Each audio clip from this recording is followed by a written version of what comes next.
অনেক বিলম্বে যুক্ত হয়েছি, কারণ আমি যেখানে আছি সেখানে প্রার্থনার সময় অনেকটাই দেরিতে যুক্ত হই। এক তুমুল উদ্দাম কীর্তন, যে কীর্তন আমরা প্রত্যেকে এখন মিস করি। আমরা অনলাইন সৎসঙ্গের আগে বাস্তবে সৎসঙ্গে যে আনন্দ উপভোগ করেছি কীর্তনের মধ্য দিয়ে, সেই কীর্তনের ছোঁয়া কিছুটা আমরা সবাই অনুভব করলাম। এবং এই পরম দয়াল শ্রী ঠাকুরকে ধরে আমরা প্রতিনিয়ত এই আনন্দের সাথেই আনন্দ অনুভব করেই চলেছি নানাভাবে। কোনোভাবেই যেন আমাদের জীবন থেকে আনন্দটা কেউ সরিয়ে নিতে পারছে না। আজকে করোনার মুহূর্তে আমরা একসাথে যুক্ত হতে পারছি না। যখন আমরা বিষণ্ণ হয়ে গেছিলাম যে কিভাবে সৎসঙ্গ করবো, দেখা গেল এই অনলাইনের দৌলতে আমাদের আনন্দটা আরো বহুগুণ বেড়ে গেছে। আমরা দেশে বিদেশে কত জায়গার গুরু ভাইদের মায়েদের সাথে পরিচিত হচ্ছি, সবার মুখ থেকে ইষ্ট কথা শুনছি। এই প্রত্যেকের মুখ থেকে যে আমরা ইষ্ট কথা শুনছি, এক একজন অনুভূতি শুনছি, সেগুলি আমাদের ব্যক্তিগত জীবনে, পারিবারিক জীবনে, সমাজ জীবনে অবশ্যই একটা স্থায়ী পরিবর্তন আনবে। ঠাকুরকে ধরে আমাদের দৈনন্দিন যে করা, যে নিত্য করণীয়গুলি আমাদের প্রত্যেক দিন নিষ্ঠা সহ করার কথা, সেই ব্রাহ্ম মুহূর্তে নাম ধ্যান, সঠিক সময় ইষ্টভীতি, সকাল বিকাল প্রার্থনা, ইষ্ট কাজে যুক্ত থাকা, যাজনে যুক্ত থাকা, এই বেসিক করণীয়গুলি অবশ্যই আমাদেরকে আরো যুক্ত হতে হবে। এবং অনলাইন সৎসঙ্গের মাধ্যমে আমরা সেইভাবে প্রেরণা পেয়ে আমরা আরো বেশি বেশি সংখ্যায় তার কাজে যুক্ত হব, অবশ্যই আমরা সেই আশা রাখতে পারি। শ্রী শ্রী ঠাকুর এইবার এসে যে ব্রহ্মাস্ত্র নিয়ে আসলেন, যে ব্রহ্মাস্ত্র ভিডিওটা দেওয়া যাবে কি? আগে না, আমি ভিডিওটা দিচ্ছি না, আমি সৎসঙ্গের একটা এরে নেই, তাই আমি ভিডিওটা দিচ্ছি না। আগে ঠিক আছে। শ্রী শ্রী ঠাকুর এবার এসে যে ব্রহ্মাস্ত্র প্রয়োগ করে সারা বিশ্ব ব্রহ্মাণ্ডকে জয় করতে চাইলেন, সেই ব্রহ্মাস্ত্র আর দ্বিতীয় কিছু নয়, একমাত্র ভালোবাসা, ভালোবাসা আর ভালোবাসা। সেই ভালোবাসা দিয়ে তিনি বিশ্ব জয় করেছেন। সেই ভালোবাসা দিয়েই আজকে সারা পৃথিবীতে লক্ষ লক্ষ কোটি কোটি মানুষ, দেশ বিদেশের মানুষ ঠাকুরকে ধরে এক দিব্য আনন্দে মেতে আছে। শ্রী শ্রী ঠাকুর এই ধরাধামে এসে অত্যন্ত সাধারণভাবে একজন সংসারী জীবনযাত্রা করেছেন। তার সেই সংসারের স্ত্রী পুত্র কন্যা নিয়ে সংসারের মায়া জালের মধ্যে থেকে ৮-১০টা মানুষ যেরকম ভাবে চলে, তার চলার মধ্যে বিশেষ কোনো পার্থক্য ছিল না। তিনি সংসার ছেড়ে কখনো বনে জঙ্গলে গুহায় গিয়ে কঠোর তপস্যা করেননি, কখনো তিনি যজ্ঞবেদীর সামনে মুদ্রিত নয়নে বসে ২ হাত তুলে কাউকে আশীর্বাদও করেননি। তিনি কখনো কোনো অলৌকিক কর্মকাণ্ডকে প্রশ্রয় দেননি, অলৌকিকতা তিনি বিশ্বাসও করেননি। তিনি সারা জীবন যা যা করেছেন, যা যা বলেছেন, প্রত্যেকটা জিনিস, প্রত্যেকটা ঘটনা অত্যন্ত বাস্তব ভিত্তিক, বিজ্ঞান ভিত্তিক। অথচ আজকে তিনি সারা পৃথিবীতে ঈশ্বর, মানুষ তাকে জীবনে অদৃশ্য রূপে গ্রহণ করছে। এই মিরাকেল কিভাবে হলো? এই মিরাকেল সম্ভব হয়েছে একমাত্র প্রেমের দ্বারা। পরম দয়াল তার অস্বাভাবিক, অলৌকিক, সর্বগ্রাসী এক প্রেম শক্তির দ্বারা তার সংস্পর্শে যে বা যারা এসছে প্রত্যেককে তিনি কাছে টেনে নিয়েছেন। সে পাপী, পুণ্যবান, মূর্খ, পণ্ডিত, ভারতীয়, বাংলাদেশি, আমেরিকান, যে কোনো দেশের যে কোনো জায়গার মানুষ প্রত্যেকে তার কাছে এসে প্রাণের খোরাক পেয়েছে, যার যার বৈশিষ্ট্যের পোষণ পেয়েছে। ঠিক একই ধারা, একই প্রেমের লীলা এখনো অব্যাহত রয়েছে আচার্য পরম্পরার মধ্য দিয়ে। আজকে পরম দয়াল শ্রী ঠাকুর তার স্বদেহে হয়তো নেই আমাদের মধ্যে, কিন্তু তাই বলে দেওঘরে জনস্রোত এখনো কমেনি। একই তার চেয়ে বরং ঠাকুর থাকতে যেরকম জনস্রোত ছিল, তার চেয়ে বহু গুণ বেড়ে গেছে দেওঘরে জনস্রোত। লাখ লাখ মানুষ দেওঘরে যাওয়ার জন্য পাগল পারা হয়ে থাকে। যে একবার দেওঘরে গিয়েছে, সে আরেকবার না গেলে তার কোনো শান্তি নেই, বারবার যেতে ইচ্ছা হয়। তার কারণটা হলো সেখানে গিয়ে আমরা আচার্যদেবের মধ্য দিয়ে, শ্রী বাবাদাদার মধ্য দিয়ে আমরা সেই প্রেম, সেই আনন্দ, সেই জীবনের স্পর্শ অনুভব করি। আমরা অনুভব করি যে তিনি এখানে বর্তমান আছেন স্বদেহে। এই যে আনন্দ, এই যে প্রেম, সেই এত সহজে জীবনে তাকে উপলব্ধি করার যে সুযোগ, সেটা এর আগে কখনো হয়নি। তিনি এবার যা যা লোয়াজিমা দিয়ে গেছেন, দীক্ষান্তে যে ইষ্টভৃতি করার বিধান, নাম ধ্যান করার বিধান, প্রার্থনা করার বিধান, যা যা আমরা করি, প্রত্যেকটা অভ্যাসের পেছনে একটাই উদ্দেশ্য, যে তাকে যেন ভালোবাসতে পারি, তাকে যেন জীবনে মুখ্য করে তুলতে পারি, তিনি যেন সর্বক্ষণ আমার চিন্তায়, আমার ধ্যানে, আমার মননে বিরাজ করেন। তার জন্যই যত কিছু করা। শ্রী শ্রী ঠাকুর দয়া করে যে ইষ্টভৃতির বিধান দিয়ে গেলেন, এ এমন এক মহাযজ্ঞ, এমন এক বিজ্ঞান ভিত্তিক এবং বাস্তব ভিত্তিক উপায় মানুষের জীবনকে ঈশ্বরের সাথে যুক্ত করার। এই উপায় এর আগে কেউ কখনো এরকম ভাবে সার্বজনীন ভাবে দিয়ে যাননি। ইষ্টভৃতির বিধান আগেও ছিল, এর আগে যত যত পুরুষোত্তম এসছেন সবার জীবনে তারা ইষ্টভৃতির প্রয়োগ করেছেন, কিন্তু এরকম ভাবে পৃথিবীর প্রতি প্রত্যেকটা মানুষকে সে অধিকার দিয়ে যাওয়া, সেটা একমাত্র স্বয়ং অবতারই যিনি, তার পক্ষে সম্ভব, এবং সেটাই তিনি এবার করেছেন। সেই ইষ্টভৃতির পেছনের একটাই কারণ, তাকে ভালোবাসা। আপনারা সবাই হয়তো রে হাওজারমেন্দার নাম জানেন, শ্রী শ্রী ঠাকুরের একান্ত একনিষ্ঠ ভক্ত। তিনি শ্রী শ্রী ঠাকুরের দীক্ষান্তে দীর্ঘদিন শ্রী শ্রী ঠাকুরের সঙ্গে কাটিয়েছেন। তারপর যখন তার নিজের দেশে গেলেন, সেখানে একটি যুবতী অল্প বয়সী মেয়ে তাকে খুব কান্নাকাটি করছে, বলছে যে আমার খুব জীবনে একটা দুঃখ, যে আমি আমার বাবাকে ভালোবাসতে পারি না, বাবার প্রতি প্রচন্ড একটা ঘৃণা প্রতিনিয়ত আমার মনে কাজ করে। হাজারবন্ধা জিজ্ঞেস করলেন, কেন তোমার মনে এই অবস্থা? বলছে, আমি ছোটবেলা থেকে দেখেছি আমার বাবা আমার মাকে প্রচন্ড মারধর করেন, নানাভাবে মাকে অশান্তি দিয়েছে। সে ছোটবেলা থেকেই বাবার এই আচরণ দেখে দেখে বাবার প্রতি আমার অবচেতন মনে একটা প্রচন্ড ঘৃণার সৃষ্টি হয়েছে। আমি কোনোভাবেই বাবাকে মন থেকে গ্রহণ করতে পারি না, ভালোবাসতে পারি না। আজকে আমার মা এই পৃথিবীতে নেই, আমি আর বাবা এক ছাদের নিচে থাকি, কিন্তু থাকলেও আমাদের দুইজনের মধ্যে কোনো সম্পর্ক নেই, কোনো কথা নেই, কোনো টান নেই, পারস্পরিক শ্রদ্ধা, ভালোবাসা, বিশ্বাস নেই। এক অসহনীয় অবস্থার মধ্যে আমি দিন কাটাচ্ছি। আমি চাই আমি বাবাকে ভালোবাসতে, কিন্তু আমার মন কোনোভাবেই সেটা মেনে নিতে পারছে না। হাজারমেন্দা ওই মাটিকে বললেন, শোনো মা, তুমি তোমার বাবাকে ভালোবাসো না, কথা বলো না, যা অবস্থাই হোক, তুমি যান্ত্রিক ভাবে একটা কাজ করতে পারবে, আমি তোমাকে বলে দেবো। তোমার মনে হয়তো ইচ্ছা হবে না, কিন্তু যান্ত্রিক ভাবে যদি করো তাহলে তোমার সমস্যার সমাধান হয়ে যাবে। তখন মেয়েটি বলল, আগে বলুন, আপনি আপনি যাই বলেন তাই করবো। তখন হাজারবান্দা বললেন, তুমি প্রত্যেকদিন ঘুম থেকে উঠে তোমার বাবার পকেটে যাই হোক একটা কিছু গুজে দেবে, $1 হোক, $2 হোক, $0.5 হোক, তোমার যাই সামর্থ্য প্রত্যেকদিন বাবাকে দেবে, বাবার পকেট খরচের জন্য, দিয়ে বাবাকে একটা চুমু খাবে প্রত্যেক দিন। তোমার ইচ্ছা না হলেও শুধু আমার কথার উপর বিশ্বাস রেখে যান্ত্রিক ভাবে হলেও সেটা করবে। মেয়েটি হাজারবন্দার কাছে কথা দিয়ে গেলেন যে সে তাই করবে। সে তারপর থেকে প্রত্যেকদিন ঘুম থেকে উঠে যে বাবাকে সে ঘৃণা করে, যে বাবার প্রতি তার সামান্যতম শ্রদ্ধাও নেই, সে বাবার পকেটে $1 গুঁজে দিয়ে বাবাকে জড়িয়ে ধরে বাবার গলা একটা চুমো খায়। এইভাবে সপ্তাহখানেক করার পর সে মেয়েটি দৌড়ে হাজারবন্দার কাছে এসে বললেন যে মিরাকেল ঘটে গেছে আমার জীবনে। আমি ভাবতে পারি না যে অত অল্প সময়ে বাবার প্রতি আমার যে একটা অবিশ্বাস, একটা ঘৃণা, সেটা দূর হয়ে যাবে। এখন ঘুম থেকে উঠে আমি বাবাকে খুঁজতে থাকি, বাবা কোথায় আছে। ঘুম থেকে উঠে যদি দেখি বাবা পায়চারি করতে চলে গেছে, মর্নিং ওয়াকে চলে গেছে, যতক্ষণ তিনি না আসেন আমি অন্ন জল গ্রহণ না করে তার উপরে বসে থাকি। যতক্ষণ তাকে আমি তার পকেটে $1 গুঁজে দিয়ে তার গালে চুমু না খাই, ততক্ষণ যেন আমার শান্তি হয় না। এক মিরাকেল ঘটে গেছে আমার জীবনে। দয়াল ঠাকুর ঠিক একই মিরাকেল আমাদের জীবনে ঘটাতে চেয়েছেন ইষ্টভৃতির মধ্য দিয়ে। আমাদের সমাজে, আমাদের দেশে শাস্ত্র, নীতিকথা, বাণী, সদুপদেশের কোনো কালেই অভাব ছিল না। যুগে যুগে পুরুষোত্তম এসছেন, কত কত কত গুরু এসছেন, মহাপুরুষ এসছেন, অবতার এসছেন, এসে আমাদেরকে কত শাস্ত্র, কত নীতি, কত বাণী দিয়ে গেছেন। আমরা সেই ছোট বয়স থেকে বাল্য শিক্ষা শেখার সময় পড়েছি, সদা সত্যা কথা বলিবে, চুরি করা মহাপাপ, পিতা মাতা শ্রদ্ধা করিবে, কত কত ভালো কথা শিখেছি, মুখস্থ করেছি, কিন্তু কোনো কথাই, কোনো উপদেশই, কোনো নীতি কথাই আমাদের জীবনে কোনো পরিবর্তন আনতে পারে না।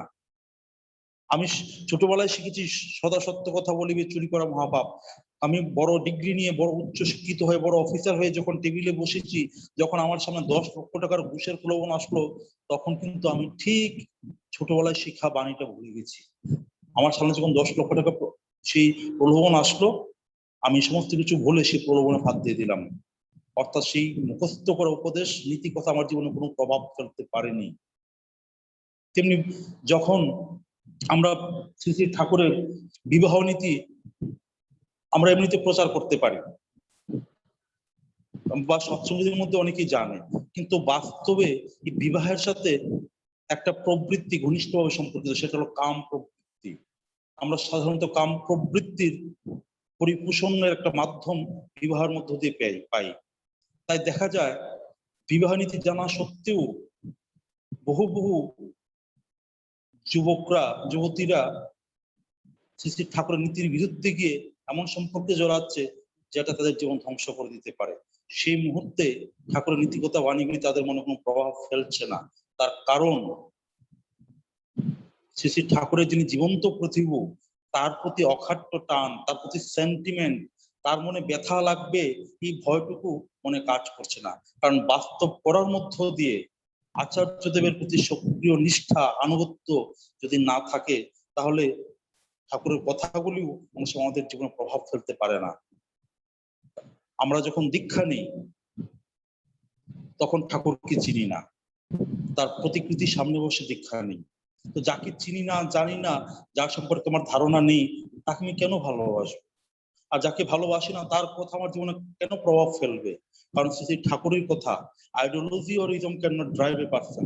শুধু নীতি কথা বা বাণী কারো জীবন পরিচালিত করতে পারে না। সে নীতি কথা বা বাণী যার মধ্যে মূর্ত হয়ে আছে, বা যিনি সেই নীতি কথার স্রষ্টা, সেই রক্ত মাংসের জীবন্ত মানুষটির প্রতি আমার যদি সক্রিয় ভালোবাসা টান না থাকে, তার একটি কথাও আমার জীবনে প্রভাব ফেলবে না।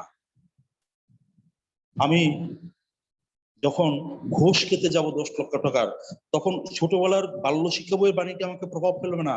আমার প্রভাব ফেলবে কোনটা? যদি আমি ঘুষ খাই, তাহলে আমি আচার্যদেবের সামনে কিভাবে গিয়ে দাঁড়াবো, শ্রী বাবা দাদার সামনে গিয়ে কিভাবে দাঁড়াবো? আমি তো তার চোখে চোখ মিলে কথা বলতে পারবো না, তিনি তো মনে প্রচন্ড ব্যথা পাবেন। ওই বোধটাই আমাকে সে পাপ প্রবৃত্তি থেকে বাধা দেয়। আমার মুখস্থ করা নীতি কথাগুলি আমাকে কোনো বাধা দেয় না। আমি আমার কাম প্রবৃত্তির অধীনত হয়ে হয়তো ঠাকুরের বিবাহ নীতির বিরুদ্ধে গিয়ে কোনো একটি মেয়েকে পছন্দ করলাম বিয়ে করার জন্য, কিন্তু তখন আমার মনে কাজ করবে, আমি যদি এইভাবে বিয়ে করি ঠাকুরের নীতির বিরুদ্ধে গিয়ে, তাহলে আচার্যদেব মনে কষ্ট পাবেন, শ্রী বাবা দাদা কষ্ট পাবেন, আমি তার সামনে গিয়ে দাঁড়াতে পারবো না, তিনি আমার দিকে ফিরেও তাকাবেন না। এই যে তার মনে আঘাত লাগার ভয়, তিনি দুঃখ পাবেন এই ভয়, সেই ভয়টাই আমাকে সেই ধ্বংস থেকে রক্ষা করে। তাই সবার প্রথমে প্রয়োজন সেই জীবন্ত আদর্শের প্রতি সক্রিয় ভালোবাসা, টান। তাই দীক্ষার সময় আমরা যে অপরিচিত, অজানা গুরুর সামনে বসে দীক্ষা নেই, সেই গুরুর প্রতি সক্রিয় ভালোবাসা জাগানোটি হলো প্রাথমিক কর্তব্য। তাই ঠাকুর দীক্ষার পর প্রথমে ইষ্টভীতির উপর এত জোর দিলেন। ইষ্টভীতি হলো প্রত্যেকদিন ঘুম থেকে উঠে নিজের কষ্টার্জিত রোজগার থেকে একটা সামান্য অংশ আমার যিনি গুরু, আমার যিনি জীবন সর্বস্ব, আমার যিনি প্রিয়পরম, তার ভোগের জন্য প্রত্যাশাহীন ভাবে শ্রদ্ধাভরে নিবেদন করা। কোনো প্রত্যাশা রাখা যাবে না, তার সন্তুষ্টি, তার তৃপ্তি, তার ভোগই একমাত্র উদ্দেশ্য। এইভাবে আমি যান্ত্রিক ভাবে যদি সেই কাজটি করি প্রত্যেকদিন নিষ্ঠা সহকারে, করতে করতে দেখা যায় যিনি আমার জীবনে অপরিচিত ছিলেন তার প্রতি আমার একটা টান জন্মাতে থাকে, ভালোবাসা জন্মাতে থাকে। আর তার প্রতি যখন টান এবং ভালোবাসা জন্মায়, তখন ইচ্ছে হয় তাকে তৃপ্ত করার, তিনি যেমন করে চান তেমন করে জীবনটা পরিচালিত করার। তখন আমার অজান্তে আমার জীবনটা ধীরে ধীরে মডিফিকেশন হতে থাকে। এই ইষ্টভীতির পিছনে একটি গভীর মনোবৈজ্ঞানিক তত্ত্ব লুকিয়ে আছে, সেটা শ্রী শ্রী ঠাকুরই ব্যাখ্যা করলেন। বললেন, আমি যদি কাউকে ভালোবাসতে চাই, এমন একটি লোক যার সাথে আমার কোনো যোগাযোগ নেই, যাকে আমি চিনি না, তাকে যদি ভালোবাসতে চাই, তাহলে একটা সহজ উপায় হলো সেই লোকটির জন্য কিছু করা, নিঃস্বার্থ ভাবে করা, কোনো প্রত্যাশা রাখা যাবে না। সেই করার ফলস্বরূপ সেই লোকটি হয়তো আমাকে ভুলে যেতে পারে, কিন্তু আমি যে করছি করার ফলস্বরূপ দেখা যায় তার প্রতি আমার একটা টান জন্মিয়ে যায়। আমি যদি আমার বাড়ির গেটের সামনে একটি রাস্তার অপরিচিত কুকুরকে প্রতিদিন একটি করে বিস্কিট খেতে দেই, প্রথম দিন 3 দিন 4 দিন এরকম যখন এক সপ্তাহ দেওয়ার পর হঠাৎ করে কুকুরটা না আসে, তখন আমার বুকের ভিতরটা চিনচিন করে ওঠে, আরে কুকুরটা কেন আসলো না, সাথে কি গাড়ির নিচে চাপা পড়ে গেল? অর্থাৎ এই যে বিস্কুট খাওয়াচ্ছে কুকুরটাকে, তার ফলে কুকুরটার প্রতি আমার একটা টান জন্মিয়ে গেছে। তাহলে বুঝুন, আমি যখন আমার কষ্টার্জিত রোজগার থেকে আমার যে জীবন সমস্যা তাকে প্রত্যেক নিবেদন করব, সেই নিবেদনের ফলস্বরূপ সেই গুরুর প্রতি আমার কতটা টান, কতটা ভালোবাসা, কতটা আবেগ জন্মায়। শ্রী শ্রী ঠাকুর বললেন যে একটি মা তার সন্তানকে তার 10 মাস গর্ভে ধারণ করে প্রচন্ড প্রসব বেদনা সহ্য করে তাকে ভূমিষ্ঠ করে জন্মের পর তাকে রাত জেগে লালন পালন করে, এই যে সন্তানের প্রতি মায়ের এক অস্বাভাবিক করা, যে করা পৃথিবীতে কেউ আর কারোর জন্য করে না, সেই করার ফলস্বরূপ সন্তানের প্রতি মায়ের টান পৃথিবীর সর্বোচ্চ টান। এই টানের সাথে আর কোনো টানের তুলনা হয় না। সে করার ফলস্বরূপ সন্তান হয়তো কোনো এক সময় মাকে ভুলে যায়, মাকে বৃদ্ধাশ্রমে রেখে আসতে পারে, কিন্তু মা তার যতদিন জীবিত আছেন, যতদিন তার দেহে প্রাণ আছেন, কোনো মা তার সন্তানের জন্য অমঙ্গল প্রার্থনা করতে পারেন না। মাকে যদি ছেলে বৃদ্ধাশ্রমে রেখেও আসেন, তবু বৃদ্ধাশ্রমের কোনায় পরে পরে সেই মাটি তার সন্তানের জন্য মঙ্গল প্রার্থনা করতে থাকে, তার সন্তান যেন সুখে থাকে, দুধে ভাতে থাকে। সেই হলো মা, কারণ মা সেই সন্তানের জন্য প্রাণ ঢেলে করেছেন। সেই ফিলিং কিন্তু বাবার নেই। সন্তান যদি রাত্রে অসুস্থ থাকে, বাবা হয়তো নাক ডেকে ঘুমাতে পারে, কিন্তু মা পারে না, কারণ সন্তানের জন্য মায়ের যা করা বাবার সে তুলনায় অনেক কম করা। শ্রী শ্রী ঠাকুর সেই একই থিওরি অ্যাপ্লাই করতে চাইলেন ইষ্টভীতির মধ্য দিয়ে। আমাদের সাংসারিক মানুষের সবচেয়ে প্রিয় যে বস্তু, যে অর্থ, যে অর্থ আমি নিজের ঘাম ঝরিয়ে রোজগার করি, সেই অর্থের একটা অংশ প্রতিদিন ঘুম থেকে উঠে ঠাকুরের ভোগের জন্য নিবেদন করা। সেই ইষ্টভীতি যত নিখুঁত ভাবে আমরা করি, ততই সেই ইষ্টভীতির প্রভাবে তার প্রতি আমাদের টান ভালোবাসা তরতর করে বাড়তে থাকে, ততই আমাদের জীবনটা ঊর্ধ্বগামী উঠতে থাকে, ততই ঠাকুর আমাদের জীবনে মুখ্য হয়ে ওঠেন। তাই ইষ্টভীতি এত গুরুত্বপূর্ণ। তাই ঠাকুর বারবার চিৎকার করে ইষ্টভীতির ব্যাপারে এত বলেছেন। কিন্তু সেই যারা এত মানুষ দীক্ষা নিয়েছে, লাখে লাখে মানুষ দীক্ষা নিয়েছে, আমরা উপজেলা কেন্দ্র ভিত্তিক বিভিন্ন উপজেলা কেন্দ্রে ঘুরে ঘুরে দেখেছি, বহু বহু দাদারা মায়েরা যারা দীক্ষা গ্রহণ করেছে তারা ইষ্টভীতি করছে না। তারা যে ইষ্টভীতি করছে না, দোষটা তাদের নয়, দোষ আমাদের। আমরা ঘরে ঘরে গিয়ে তাদেরকে ইষ্টভীতি করতে যাজন করিনি। খুব সিলি সিলি কারণে মানুষ ইষ্টভীতি বন্ধ করে রেখেছে। আমরা যখন ঘরে ঘরে গিয়ে মানুষকে জিজ্ঞেস করেছি আপনি কেন ইষ্টভীতি করছেন না, দেখা গেল যে কেউ হয়তো অনেক লোকের সাথে একসাথে বসে দীক্ষা নিয়েছে, সেখানে ঋত্বিক দাদা কি বলেছেন সেই লোকটি ঠিক করে শুনতে পায়নি, বুঝতে পায়নি।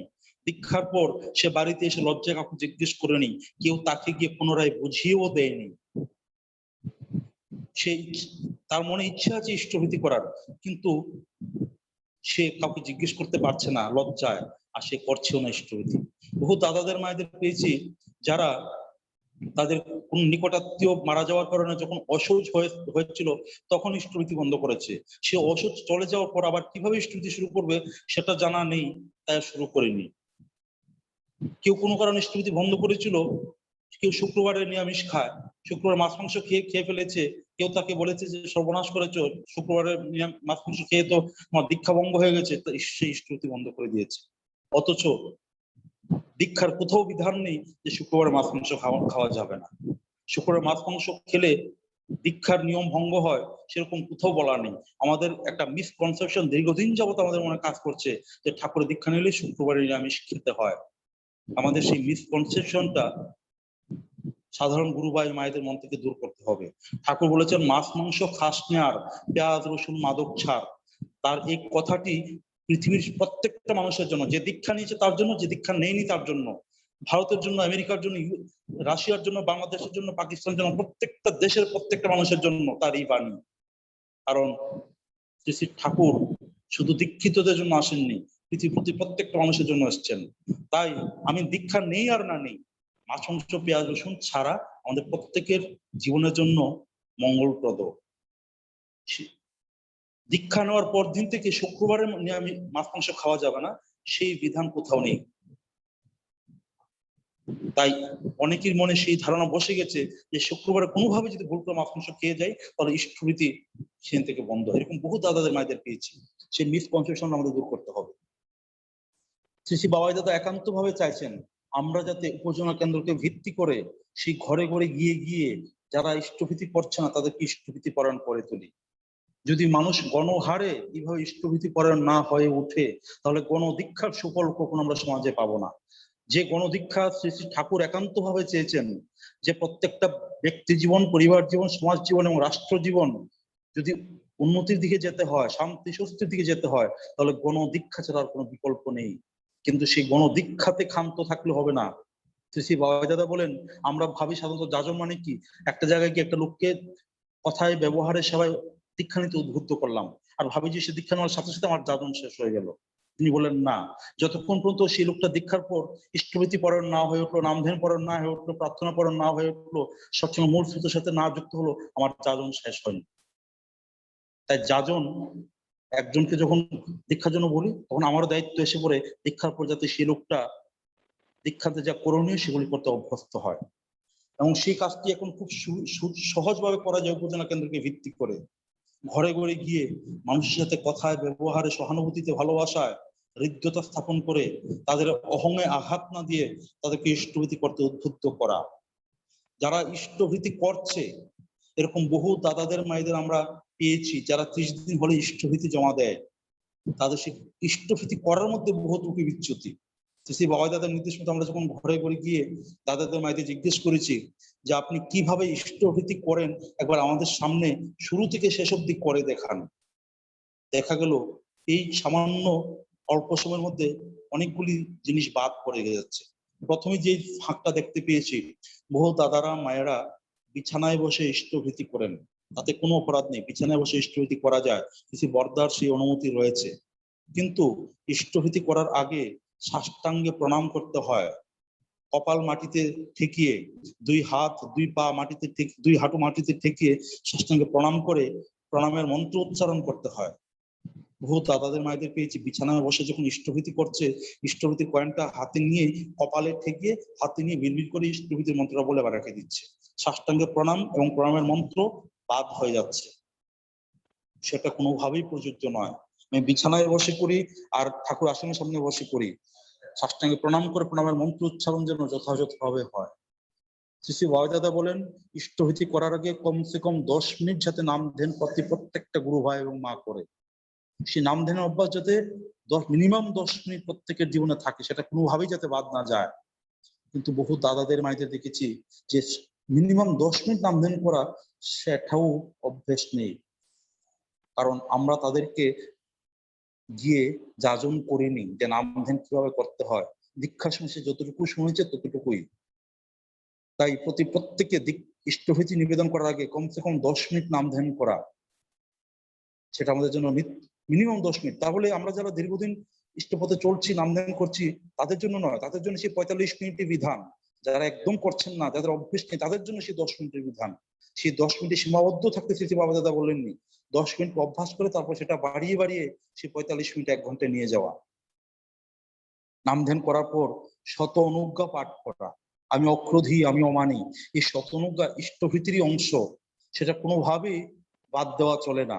বহু দাদাদের মায়েদের পেয়েছি যারা শতনুজ্ঞাটা বাদ দিয়ে দেন ইষ্টভীতি করার আগে, সেটা কোনোভাবেই প্রযোজ্য নয়। সেই শতনুজ্ঞার বিশাল প্রভাব আমাদের অবচেতন এবং চেতন মনে রয়েছে। শ্রী ঠাকুরের বিধান অনুযায়ী শতনুজ্ঞা পাঠ করা হয়। তাই কোনোভাবেই সেই শতনুজ্ঞা যাতে আমাদের ইষ্টভীতির থেকে বাদ না যায় সেটা আমাদের লক্ষ্য রাখতে হবে। এবার যারা ইষ্টভীতি করছে তাদেরকে যখন বলেছি যে ইষ্টভীতির মন্ত্রটা একবার শুরু থেকে শেষ অবধি উচ্চারণ করে দেখান, দেখা যায় বহু দাদাদের মায়েদের ইষ্টভীতির মন্ত্র উচ্চারণে বিভিন্ন জায়গায় ভুল ত্রুটি হচ্ছে, অনেক অনেক শব্দ বাদ চলে যাচ্ছে, কোনো কোনো শব্দ বিকৃতভাবে উচ্চারিত হচ্ছে। যাদের সেইগুলি কারেকশন করে দেওয়া আমাদের একান্ত দায়িত্ব। ইষ্টভীতির পরিমাণ, বহু দাদাদের মায়েদের পেয়েছি হয়তো 10 বছর 20 বছর আগে দীক্ষা নিয়েছে, তখন যে পরিমাণ অর্ঘ্য দিয়ে ইষ্টভীতি করতো এখনো ঠিক একই পরিমাণ অর্ঘ্য দিয়ে ইষ্টভীতি করছে, সে 25 পয়সা 50 পয়সা দিয়ে। দোষটা তার নয়, আমরা তাদেরকে গিয়ে বলিনি। ইষ্টভীতি মানে হলো আমার যিনি প্রিয়পরম, আমার যিনি জীবন সর্বস্ব, তার জন্য ভোগ নিবেদন করা। তাই পরিমাণটা যাতে এমন হয় যে পরিমাণ দিয়ে আমি তার জন্য একটা ভোগ্য দ্রব্য ক্রয় করতে পারি। আমি যদি 25 পয়সা দিয়ে ইষ্টভীতি করি, সেই 25 পয়সা দিয়ে কোনো ভোগ্য দ্রব্য তার জন্য পাওয়া যায় না। আমরা ইচ্ছে করলেই তার জন্য ভোগ্য দ্রব্য পরিমাণ ইষ্টভীতি নিবেদন করতে পারি। শ্রী শ্রী ঠাকুরকে যখন জিজ্ঞেস করা হলো, ঠাকুর ইষ্টভীতির পরিমাণ কতটুকু হবে, ঠাকুর স্পষ্ট ভাষায় বলেছেন, তোমার এক বেলা আহার গ্রহণ করতে যতটুকু ব্যয় হয় ততটুকু পরিমাণ অর্ঘ্য দিয়ে ইষ্টভীতি করবে। একদম স্পষ্ট কথা। আমরা যারা রোজগার করি, সেই রোজগার করে নিজের এবং নিজের পরিবারের 5-6 জন পরিবারের পরিপোষণ করি, তাদের 3 বেলা আহারের ব্যবস্থা করতে পারি, তাদের ভরণ পোষণের ব্যবস্থা করতে পারি। আমি বিশ্বাস করি আমরা যদি পুরো 5-6 জনের দায়িত্ব নিতে পারি, তাহলে ঠাকুর যদি এক বেলা আমার মতো এক বেলা আহার গ্রহণ করেন, তাহলে সেই দায়িত্ব আমি নিতে পারবো। যতটুকু ক্ষমতা আমার ঠাকুর দিয়েছেন, ঈশ্বর আমাকে যতটুকু ক্ষমতা দিয়েছেন, পারগতা দিয়েছেন, যোগ্যতা দিয়েছেন, সেই যোগ্যতার, পারগতার এবং ক্ষমতার অপলাপ যাতে আমরা না করি, সেই ক্ষমতার, সেই যোগ্যতার যথাযথ ব্যবহার করে সেই পরিমাণ অর্ঘ্য দিয়ে যাতে ইষ্টভীতি করি। যারা নিজে রোজগার করছি না, পরিবারের একজনের উপর আমরা অনেকে হয়তো ডিপেন্ডেন্ট, যারা ডিপেন্ডেন্ট তারা সেই ভোগের সামান্য পরিমাণ ভোগ কিছু একটা ক্রয় করা যায়, সেই পরিমাণ টোকেন স্বরূপ সেই পরিমাণ অর্ঘ্য দিয়ে ইষ্টভীতি করতে পারি। আমরা ইচ্ছে করলেই আমরা সেই যোগ্যতাকে ব্যবহার করতে পারি, সে পরিমাণ অর্ঘ্য দিয়ে ইষ্টভীতি করা এবং 30 দিন হলে সেই ইষ্টভীতি যথাযথ স্থানে প্রেরণ করা। সেই ব্যাপারে কোনো ধরনের কোনো কম্প্রোমাইজ নয় যে আমি আজকে 30 দিন হয়েছে, আমার কোনো অসুবিধা, আমি 31 দিনের দিন পাঠাবো বা জমিয়ে রেখে 2 মাসের দিন পাঠাবো, সেই ধরনের কোনো অবহেলা আমার জীবনে যাতে না আসে, সেই ব্যাপারে আমাদের কঠোর হতে হবে যে 30 দিনের চেয়ে কোনোভাবেই একদিন যাতে দেরি না হয়। সেই 30 দিনের দিন ইষ্টভীতি যথাস্থানে প্রেরণ করা, শুধু প্রেরণ করাই যথেষ্ট নয়, সেই ইষ্টভীতি যথাস্থানে গিয়ে পৌঁছলো কিনা সেই অর্ঘ্য প্রশস্তি সংগ্রহ করা, এবং যেই দিন ইষ্টভীতি প্রেরণ করলাম সেদিন 2 জনকে ভাতৃভোজ্য প্রেরণ করা এবং ভূতভোজ্য রাখা, সেটাও ইষ্টভীতির অংশ। প্রত্যেকটা স্টেপ যখন আমি নিখুঁতভাবে করি তখন ইষ্টভীতি যথাযথ হয়। তাই আমরা যারা ইষ্টভীতি করছি, সেই ইষ্টভীতি ঠিকভাবে ঠিক সময়ে করা। বহু দাদাদের মাদের পেয়েছি 7:30টার সময় 8টার সময় ঘুম থেকে উঠছে। বহু যুবক গুরু ভাই মায়েদের পেয়েছি যারা রাত্রিবেলায় 2টা-2:30 অবধি শুয়ে মোবাইল টিপে। যে লোকটি 2:30টার সময় ঘুমায়, 2টার সময় ঘুমায়, সে নিশ্চয়ই ব্রাহ্ম মুহূর্তটা নাম ধ্যান করার মতো অবস্থায় থাকে না, ব্রাহ্ম মুহূর্তে ইষ্টভীতি করার অবস্থায় থাকে না। সে সকাল 8টা 8:30টার সময় ঘুম থেকে উঠে ইষ্টভীতি করছে আর ঠাকুর দিকে তাকিয়ে বলছে, আজই এ প্রভাতে কর্মারম্ভে। সকাল 8টার সময় কোনোভাবেই আজ এ প্রভাতে হয় না। তা আমি দিনের শুরুতেই আমি স্বয়ং ঈশ্বরের সাথে ফাঁকি দিয়ে কথা বলছি। আমি কাজ করছি সকাল 8টায় আর মুখে বলছি আজ এই প্রভাতে। তাহলে আমি দিনের শুরুতে যদি আমার স্বয়ং ঈশ্বরের সাথে ফাঁকি দিয়ে কাজটা শুরু করি, সারাটা দিন আমার ফাঁকির মধ্যে দিয়ে যায়। তাই তার সাথে যেন কোনো ধরনের ফাঁকির খেলা আমরা না করি। যখন ইষ্টভীতি করার বিধান তখনই যদি করি, তাহলে তার প্রভাব আমার মননে, আমার চিন্তায়, আমার জীবনে যেভাবে পড়বে, আমি যদি সেই সময়টা পার করে করি তাহলে তার প্রভাব অনেকটাই লঘু হয়ে যায়। আমরা সেই ব্যাপারে কঠোর হওয়া, আমরা নিজেরাও ইষ্টভীতি ঠিক ভাবে করব। যারা ঠিকভাবে করছেন না তাদের অহংয়ে আঘাত না দিয়ে বিনয়ের সাথে সহানুভূতি সম্পন্ন হয়ে তাদের সেই ত্রুটিগুলি দূর করে দেওয়া, সেটা আমাদের একান্ত দায়িত্ব। ঘরে ঘরে গিয়ে প্রত্যেকটা মানুষকে ইষ্টভীতি পরায়ণ করে তোলা আমাদের দায়িত্ব। শুধু তাই নয়, শ্রী দাদা বলেন প্রত্যেকটা দীক্ষিত পরিবার যাতে ঠাকুরের আসন যথাযথভাবে থাকে। ঘরে যদি ঠাকুর আসন না থাকে, ঘুম থেকে উঠে যদি আমার প্রিয় পরমের ছবি দেখতে না পাই, তাহলে আমি তাকে ভুলেই যাব, ইষ্টভীতি করার কোনো প্রশ্নই আসছে না। কারণ ইংরেজিতে একটি কথা আছে, out of sight out of mind. আমার দৃষ্টির বাইরে যদি থাকে কেউ, তাকে আমি ভুলে যাই। ঠাকুরকে যদি আমি তার আসনের মধ্যে রোজ ঘুম থেকে উঠে না দেখি, ইষ্টভীতি কিভাবে করবো? তাই সবার ঘরে আসন থাকা একান্ত প্রয়োজন। সে আসন খুব দামি হতে হবে তা নয়, খুব কম দামি হলেও হবে, খুব ছোট্ট হলেও হবে, কিন্তু তা পরিষ্কার হবে, সাদা হবে, তাতে শ্রদ্ধার ভাব থাকবে, তাতে ঠাকুর বর্মাবত আচার্যের ছবি থাকবে। কিন্তু সেই আসন কোনোভাবেই কালী, দুর্গা, মহাদেব, নানা দেবদেবীর ভিড় যাতে না থাকে, ঠাকুর এক এবং অদ্বিতীয় এই ভাবটুকু যাতে প্রত্যেকের মনে থাকে, সেটি শ্রী শ্রী বাবাই দাদা ইচ্ছা প্রকাশ করেছেন। আমরা বহু দাদাদের মায়েদের ঘরে গিয়ে দেখেছি বহুমূল্য আসন, বিশাল বড় আসন, সেই আসনে নানা দেব দেবীর ভিড় এমন ভাবে রয়েছে যে ঠাকুরকে খুঁজেই পাওয়া যায় না। ঠাকুর আছেন, বর্মা আছেন, কিন্তু কালী দুর্গা মহাদেবের ভিড়ে খুঁজে পাওয়া যায় না। আমরা তাদেরকে চেষ্টা করেছি তাদের মনে আঘাত না দিয়ে, তাদের অহংয়ে আঘাত না দিয়ে শ্রী বাবাজাদার বার্তাটুকু তাদের মধ্যে পৌঁছে দিতে। তারা সেই অনুযায়ী আসন পরিষ্কার করে সেখান থেকে কালী দুর্গা মহাদেবকে সরিয়ে অন্য আসনে স্থাপন করেছেন।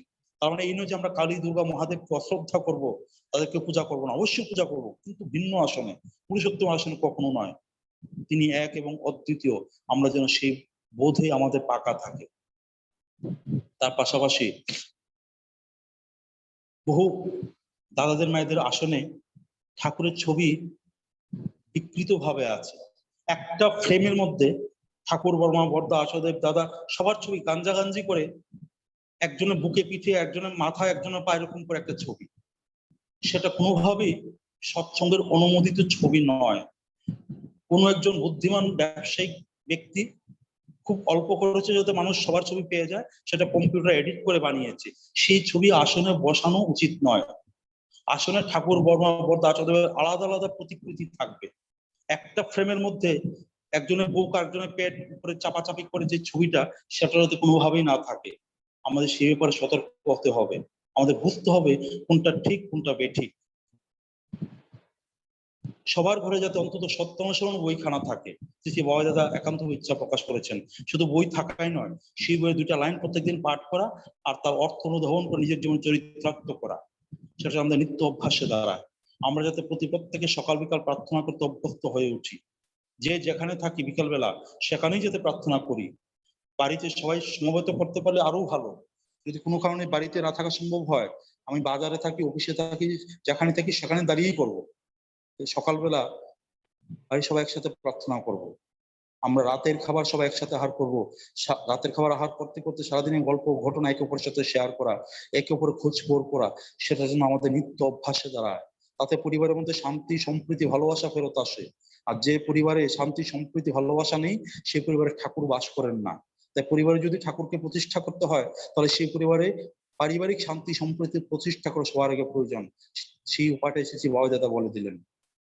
শ্রী বাবা দাদা ইচ্ছা প্রকাশ করেছেন আমরা প্রত্যেকে যাতে যাজনশীল হয়ে উঠি। এই যে বেসিক করণীয়গুলি, যজন যাজন ইষ্টভীতি, সেগুলি একটা মানুষের জীবন থেকে যেন বাদ না যায়। আমরা এত তো মানুষ অনলাইন সৎসঙ্গ করছি, এক অনলাইন সৎসঙ্গের প্লাবন বয়ে যাচ্ছে, চতুর্দিকে এত সৎসঙ্গ হচ্ছে। আমি বিশ্বাস করি এই এত অনলাইন সৎসঙ্গের একটা প্রভাব অবশ্যই আমাদের সমাজে পড়বে। আমাদের মধ্যে ইষ্টভীতির সংখ্যা বাড়বে। আমাদের মধ্যে যারা আগে নামধান করতাম তারা অবশ্যই আমরা 45 মিনিট নামধান করবো। আমরা অবশ্যই সকাল বিকাল প্রার্থনা পরায়ণ হয়ে উঠবো। আমরা অবশ্যই আমাদের আশেপাশে প্রত্যেকটা মানুষ যারা ইষ্টভীতি করে না তাদেরকে ইষ্টভীতি পরায়ণ করে তুলবো। বাস্তবে এই আউটপুট যদি না হয়, এই বাস্তব প্রতিফলন যদি আমরা দেখতে না পাই, তাহলে বোঝা যাবে আমাদের কোথাও ঘাটতি আছে। শ্রী ঠাকুর থাকতে তার এক বিশেষ ভক্তকে কোন একটা জায়গায় একটা উৎসবে আলোচনা করতে পাঠালেন বিশেষ অতিথি হিসাবে। তিনি সেখানে উৎসব সেরে এসে শ্রী ঠাকুরকে বলছেন, ঠাকুর খুব সুন্দর উৎসব হয়েছে। ঠাকুর বলছে আর কি হয়েছে? বলছে এত লোক হয়েছে, আর আমি যখন আপনার কথা বলছিলাম, আলোচনা করছিলাম, মানুষ মুগ্ধ হয়ে শুনছিল, পিন ড্রপ সাইলেন্স ছিল, সবাই প্রশংসা করেছে, আলোচনা খুব ভালো হয়েছে। ঠাকুর শুনছেন, বলছেন আর কি হয়েছে? সে বদল চুপ করে আছে। ঠাকুর বলছেন দীক্ষা কজন হয়েছে? একটাও দীক্ষা হয়নি। সে গুরু ভাইটি চুপ করে রইল। ঠাকুর মুখ ভার করে নিলেন। অর্থাৎ আমরা যতই অন্যায় সৎসঙ্গে গান শুনি, গান করি, আলোচনা করি, আলোচনা শুনি, তার প্র্যাকটিক্যাল ফিল্ডে যদি তার প্রভাব না থাকে, তাহলে কিন্তু ঠাকুর খুশি হন না। তার জন্য হাতে কলমে ঘরে ঘরে গিয়ে তার কাজ করা। তিনি যা ইচ্ছা প্রকাশ করেন, শ্রী ঠাকুর আচার্যদেবের শ্রীমুখ থেকে যে ইচ্ছা প্রকাশ করেছেন 3.5 কোটি দীক্ষা, শ্রী ঠাকুর শ্রী বাবা দাদার শ্রীমুখ থেকে যে ইচ্ছা প্রকাশ করেছেন ঘরে ঘরে গিয়ে মানুষকে ইষ্টভীতি পরায়ণ করে তোলা, সেই বাস্তব কর্ম যেন আমাদের জীবনে মুখ্য হয়ে ওঠে। আমরা যে যাই হই, আমি ডাক্তার হই, ইঞ্জিনিয়ার হই, ব্যবসায়ী হই, শিক্ষক হই, কৃষক হই, যা হই, আমাদের পেশাগত দায়িত্বের পাশাপাশি তার ইচ্ছাকে বাস্তবায়িত পরিণত করে সেটা আমাদের মুখ্য দায়িত্ব যেন হয়ে ওঠে। সেই দায়িত্ব থেকে যাতে কোনোভাবেই আমরা পিছিয়ে না থাকি, তাহলে আমাদের জীবনটা অতি সহজে ঠাকুরের হয়ে ওঠে। আমরা খুব সহজে সেই কর্মের মধ্য দিয়ে ঠাকুরকে উপলব্ধি করতে পারি। কারণ শ্রী ঠাকুর তার শ্রীমুখ থেকে বলেছেন যে যে আমার কাজের দায়িত্ব মাথায় নিয়ে চলে আমি তার পেছন পেছন ঘুরি। সেই কথাটি বলেই তিনি উদাহরণ দিয়ে বলছেন, আমরা যখন রেল থেকে নামি আমাদের মাথায় অনেক মালপত্র থাকে, রেল থেকে নেমেই আমাদের সেই গাড়িটি বুচকা সত্যি কুলির মাথায় চাপিয়ে দিই। কুলি সেই মালপত্র নিয়ে ভিড়ের মধ্য দিয়ে হান করে হাঁটতে থাকে, আর মালিকের লক্ষ্য থাকে কুলি যাতে না হারিয়ে যায়। সে মালের দিকে লক্ষ্য রাখে না, কুলির দিকে লক্ষ্য রেখে কুলির পিছনে পিছনে হাঁটতে থাকে। তাই ঠাকুর বললেন, যে আমার কাজের দায়িত্ব মাথায় নিয়ে চলে, সে যাতে আমার দৃষ্টির ভারে চলে না যায়, আমি তার পেছন পেছন ঘুরি। তাই নিজের জীবনটাকে ঠাকুরের সাথে যুক্ত রাখার সহজতম উপায় হলো তার কাজে যুক্ত থাকা।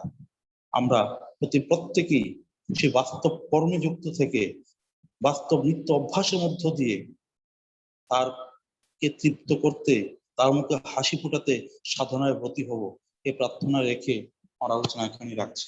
জয় গুরু।